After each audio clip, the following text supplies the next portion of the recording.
The CCB organization, as a component of Special Forces, was approved in principle by me.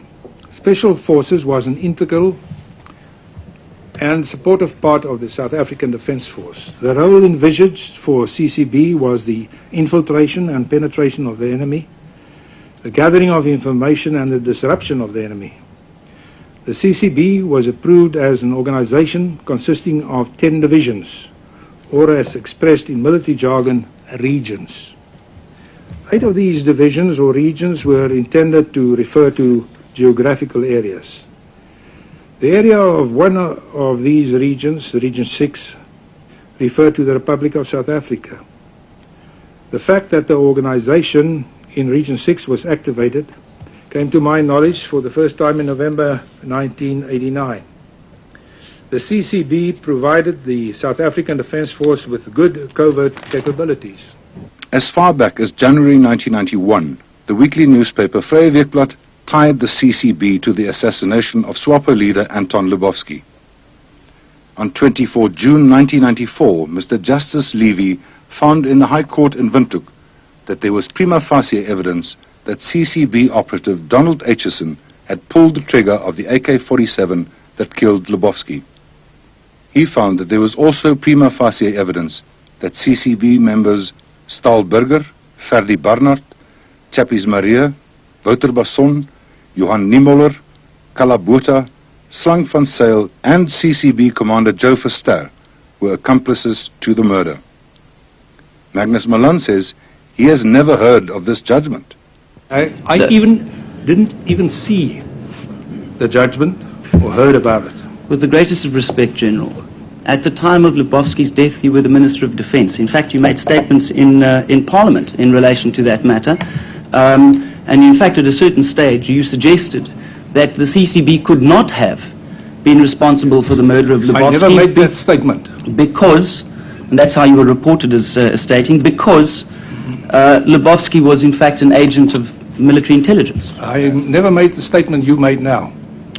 Not even in Parliament. Let's refresh the General's memory of what he said in Parliament by way of Parliament's own cameras and microphones. Beweringe is gemaak ten opsigte van die Suid-Afrikaanse weermag se betrokkenheid by die moord op meneer Anton Lubowski.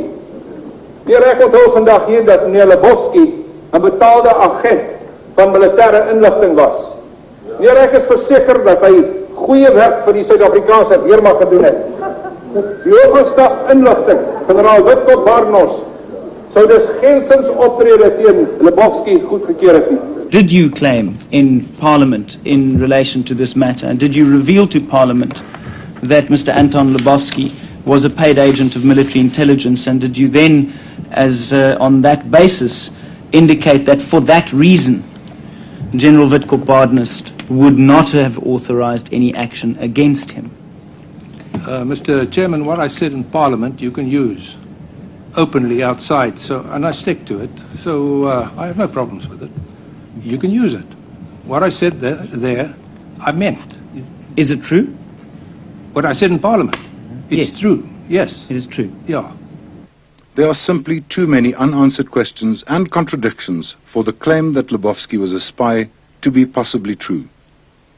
Why would the Defence Force, which has run many highly successful spies before, pay Lubowski directly with this cheque in his name and these ones in the name of his children's trust fund?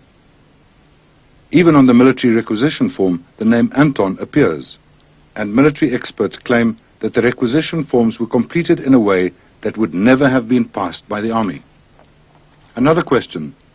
Lubowski's accusers say he was in desperate need of money and that's why he betrayed SWAPO.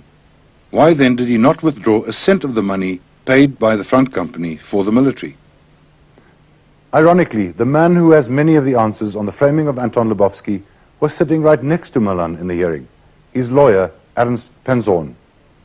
These checks were made out to Lubowski by Global Capital Investments, a peculiar company indeed. Penzorn was Global's only member. He later clumsily tried to backdate his ownership, claiming he had sold it before Lubowski's death to one Rika Marie Roux. There is no such person in the population register, and the ID number given was not allocated to any person. Perhaps Mr. Penshorn should also appear before the Truth Commission and answer some questions. Milan